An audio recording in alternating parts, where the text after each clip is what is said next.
Hello, everyone. Thanks for tuning Blaque in once again to Authentic Black Goddess TV. I'm your host, Queen Amadai Shakur, and this is the second dose of your daily vitamins. So as you're coming in, please feel free to go ahead and subscribe to the channel.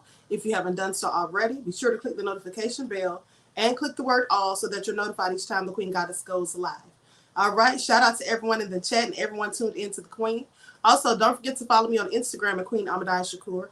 And make sure you also follow me on Twitter at DGoddess27, and please follow the Queen Amadai Shakur fan page. All right, so let's get into it. Let's get into it, people. Now listen to this.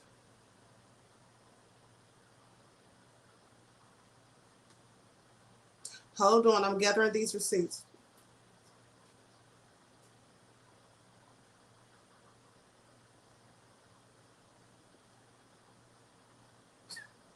Hold on, people.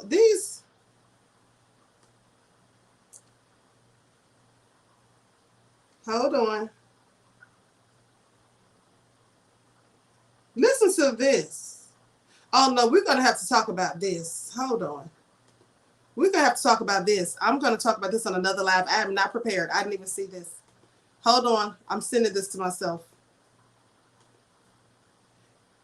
Hold on just a moment.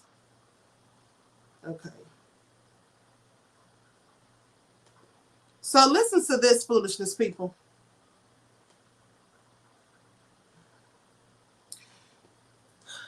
So a South Florida man charged with stupid 19 relief fraud, buying a Lamborghini, a Rolex, and Louis Vuitton with loan money. How many of these stories do I have to report on before these idiots realize you just can't continue to get over on the government? Okay? So a Florida man was charged with fraudulently obtaining stupid 19 relief loans under the Paycheck Protection Program, another PPP loan scam, right? He made his first appearance in court, in federal magistrate court today in Fort Lauderdale. Now, according to the allegations in the indictment, Valinsky Barassi, age 27 of Fort Lauderdale, submitted fraudulent loan applications on behalf of himself and his accomplices seeking more than $4.2 million in PPP loans. Now, in each loan application, Barassi falsified the applicant's prior year expenses, the net profit and payroll, and submitted fraudulent IRS tax forms. Oh, honey, some of these people are just so nefarious and stupid. How could you be so obtuse? Now, according to the charges, Barassi with five counts of wire fraud, 3 counts of money laundering, and 1 count of aggravated identity theft. This is all that he's been charged with. And they say if convicted, Barassi faces up to 132 years in prison. Honey, was any of it worth it? Surely not. Now, a federal district court judge will determine any sentence after considering the U.S. sentencing guidelines and other statutory factors. Juan Antonio Gonzalez, U.S. attorney for the Southern District of Florida, and Brian Swan, special agent in charge, U.S. Secret Service, Miami Field Office, made this announcement. Now, the USSS Miami investigated the case. They say Assistant U.S. Attorney Jonathan Balin is prosecuting the case. Assistant United States Attorney Nicole Grosnoff is handling asset forfeiture. So whatever he purchased with all that money, they're going to come and get all of that. Now, the Stupid 19 Aid Relief and Economic Security, known as the CARES Act, is a federal law enacted on March 29th, 2020, designed to provide emergency financial assistance to millions of Americans. We don't know all about all of that. But here's the thing that is so shocking. Why do these stupid people think that they can get... Do you know how stupid you have to be to think you can get away with stuff like this? You have to be real stupid. You think you're just going to steal millions of dollars? Are you just going to get away with it and go live lavish? How do they not think or know they're going to get caught? It's just like these idiots who go out here and commit mortgage fraud, wire fraud, bank fraud, and all of that, and then they rake in millions of dollars. And then they get caught and go to prison. They look stupid. Then they have to pay back millions more in restitution when they get out of prison. I don't know why people can be so ridiculous and just ridiculously stupid. Anyway, I have no sympathy or empathy for them because people who do these type of things, they're just known scammers. 9 times out of 10. He went and bought Rolexes, Lamborghinis, and Louis Vuitton. Well, he better hope he doesn't get those 132 years. They risk it for the biscuit, says Swirl Girl. Yes, they absolutely do, honey. They absolutely do, right? So anyway, now listen to this. Oh, so crazy. Now let's talk about LL because he's tested positive for Stupid 19. And so he's had to cancel his New Year's Rockin' Eve performance. So LL has pulled out of his previously announced Dick Clark's New Year's Rockin' Eve performance on ABC after testing positive for Stupid 19. Now, they go on to say that LL says, I know it's disappointing to millions of fans, but my test came back positive for Stupid 19, which means I'll no longer be able to perform as scheduled. This is what LL Cool J confirmed in a statement on ET on Wednesday, Entertainment Tonight on Wednesday. He says, we were ready and I was really looking forward to ringing in 2022 in my hometown in a special way. But for now, I wish everyone a healthy and happy new year. The best is yet to come. Well, I sure hope so because the best hasn't gotten here yet. Now, they go on to say Chloe, who was also previously announced to perform for the Ryan Seacrest hosted broadcast, will no longer perform for the Times Square. From Times Square. They say currently Journey and Karol G, I don't know who those people are slated to perform from Times Square, while LA will feature a slew of performances from AJR and Daisy the Great, Avril Lavigne, Travis Barker, Big Boy and Sleepy Brown, D-Nice, Don Omar and Neo Garcia, French Montana, Macklemore with Ryan Lewis and Windsor, Mae Mueller, Mainskin, Master Wolf, One Republic, Polo G, and Walker Hayes. Daddy Yankee will take the stage from Puerto Rico, while Billy Porter will perform from New Orleans. All right, shout out to Billy Porter. I'm sure he'll be all the rage. I wonder if he's gonna bring his zaddy. But anyway, none of my business. So let me go on. Actually, Billy Porter is talented. However, he does have a zaddy, which I don't particularly care for, but anyway. Okay, so this is real crazy. And Black women, I want you more so than anyone to listen to this next story. All right? Listen to this. And this isn't the first time I've heard a story like this. They said, why are y'all laughing? Because I said, Silly Porter, honey, I have been calling him that for at least 2 years by now. So listen to this, beloveds. Nail salon. I want y'all to pay attention. A nail salon has to pay $1.75 million to a Florida woman who lost her leg. Lost her leg after a pedicure. Now, like I said, this is not the first time that I've heard of something like this happening. I remember about 4 or 5 years ago, there was a case where a woman went to get her feet done, a pedicure, at one of these nail salons, and she ended up getting a flesh-eating bacteria. And she had these literally like holes in her legs. Honey, I don't know about y'all, but I do my own pedicures, okay? I have my own foot spa. You know, I have all of the fixings and all of that to soak and do my own feet, and I have numerous arrays of fingernail polish, honey. What you won't be doing is giving me no pedicure. That's what you won't be doing, all right? How are people having to have their whole leg cut off? Like, what kind of fungi and bacteria and viruses are they allowing to fester in these things? This is absolutely so sad. And $1.75 million may sound like a lot of money, but honey, to me, that's nothing when you lost your leg. So anyway, this happened in Tampa, Florida. So a Florida woman whose leg had to be amputated because of an infection after a pedicure has reached a $1.75 million settlement with the nail salon, according to her attorney. Now, an employee at Tammy's Nails 2 in Tampa cut Clara Shelvin's foot during a pedicure in September of 2018. The cut became infected and spread quickly. partly because Shellman had severe peripheral arterial disease, a circulatory condition that causes narrowed blood vessels to reduce blood flow in the limbs. Let me tell you all something about this. They said they cut her foot. Now, I want y'all to pay attention because the same thing happened to me 10 years ago. Okay, the same thing happened to, not the leg getting cut off, of course, but they cut my foot doing a pedicure, and this was years ago. My youngest son wasn't even born. As a matter of fact, I was pregnant with my youngest son, who's now an adult. So that's how long ago it's been. But nevertheless, I went to one of those places to get my feet done, and the lady was not paying attention. She's running her mouth and talking to the woman next to her who also worked there, and she cut my foot. And when I shouted out, oh, I was so mad. And then she poured alcohol on it, which burned, of course.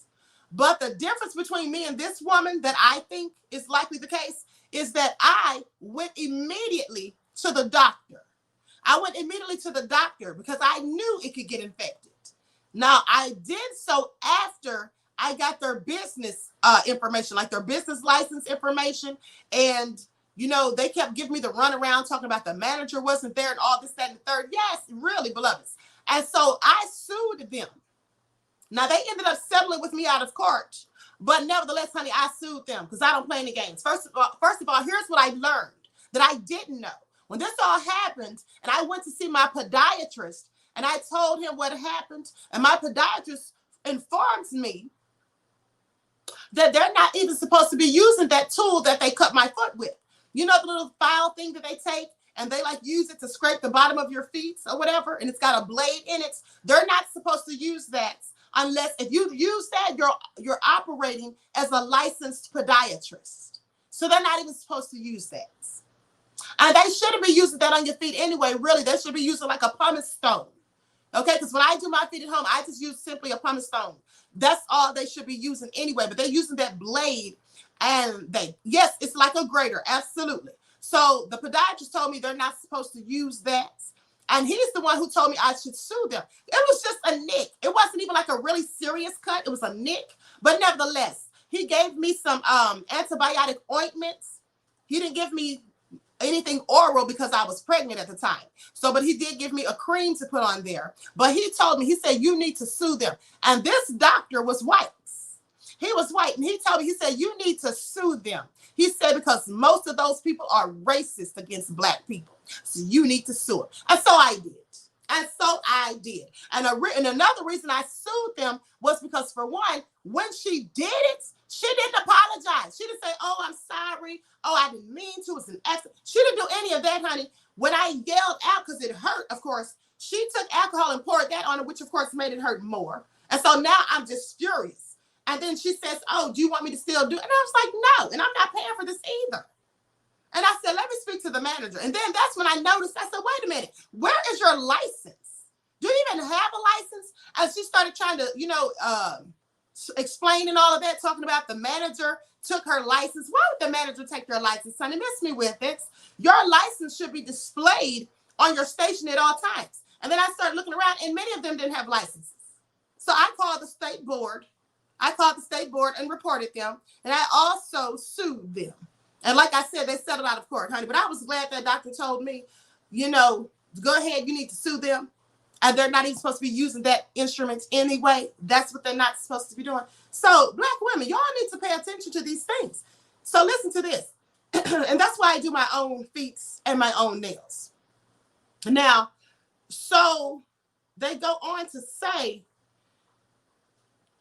Hold on. Okay, so an employee at Tammy's Nails 2 in Tampa cut Clara Shellman's foot during a pedicure procedure in September 2018. Now, the cut became infected and spread quickly, partly because Shellman had severe peripheral arterial disease, a circulatory condition that causes narrowed blood vessels. It causes it to reduce blood flow to the limbs. Now, Shellman, age 55, lost her home after being burdened by medical expenses. That's so sad. This woman lost her home. Now she was homeless and all that stuff. She was burdened with medical expenses from the amputation. The newspaper quoted her lawyer, Paul Fulmer, saying she needed help caring for herself and now is living with relatives. Like disrupted this woman's whole life. Disrupted. So court documents indicate that the settlement was reached on December the 16th. The documents didn't list the amount of the settlements, but Fulmer disclosed the amounts to the Times. She was stunned, shocked, crying, and giddy all at the same time. According to the lawsuit filed in May of 2020, the salon owner used tools and equipment that were so dirty. Listen to this. Said they used tools and equipment that were so dirty, they posed a danger to customers. And this is what they often do. A claim the business initially denied. Now, the lawsuit claimed the company failed to follow its own policies, which was to train its workers and properly maintain equipment. Tammy's Nails, too, said in an answer to the lawsuit that was filed a month later that Shellman was at fault because she didn't immediately seek medical care or take reasonable efforts to prevent the development of the infection. Now, there's a point. She didn't immediately seek medical care, but you can't really blame her because had they not cut her foot, she wouldn't have needed medical care. And here's the thing. This woman was no doctor. She may not have known, obviously she didn't, know the severity of it. Now, see, me, on the other hand, I knew that it could get infected. And that's why I went right away to the doctor. I knew that. You see, at the time this happened, I was actually a hairstylist, okay? I was a licensed cosmetologist. So I know about keeping things sanitized and putting your tools in barbicide and things like that or whatever, and how things can immediately, get bacteria and become infected. So I had the presence of mind to go immediately to the podiatrist after I left there, and I gathered all of their information and stuff. So I could, of course, report them to state board. But this poor woman, she probably didn't know that, and so it got infected.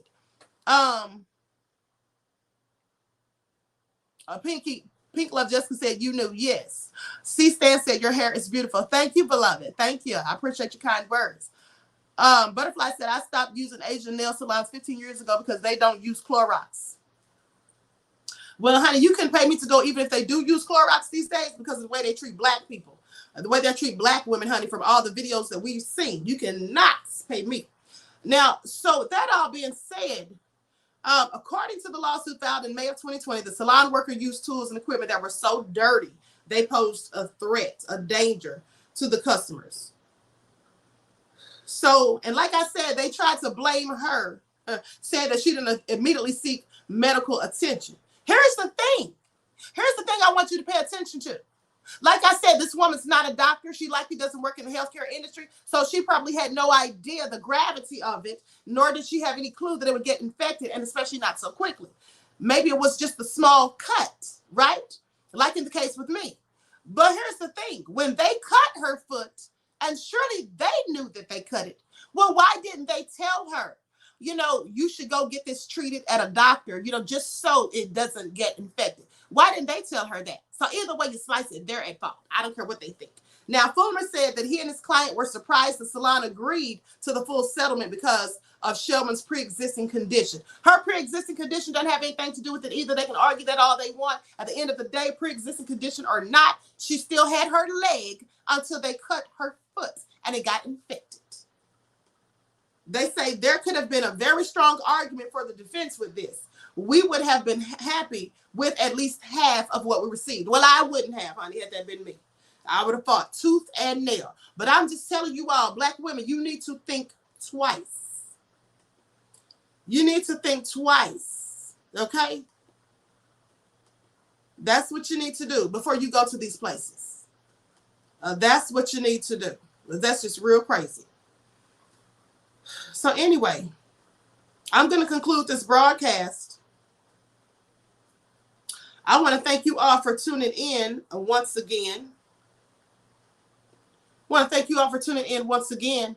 Right, absolutely, you love y'all. Stop going. It's not that hard. RG3 said if she has medical issues, a diabetic can't feel. Right, this is also very true, beloved. You're absolutely right. Said that they can't feel, and they should have told her they were negligent, period, dot. Absolutely. Absolutely. So with that all being said, Vince I Am says, so they are blaming the victim for their negligence. Sounds very familiar. You know it. And Butterfly 70 says, I boycott all their salons. Yes. So anyway, with that all being said, I want to thank you all for tuning Blaque in. Please like and share the video. Subscribe to the channel if you haven't done so already. Be sure to click the notification bell and click the word all so that you're notified each time I go live. And I hope to see you all in the next chat that starts at 6:30 on the original Queen Ahmad Shakur show. Because, honey, I'm going to have a good conversation with you all. All right? And this is going to be very interesting. So I hope you all join me in the next chats. Please like and share. Don't forget to follow the Queen on Instagram at Queen Ahmad Shakur. Please follow the Queen Ahmad Shakur fan page. And you can find me on Twitter at DGoddess27. All right? Talk to you all again soon. Peace.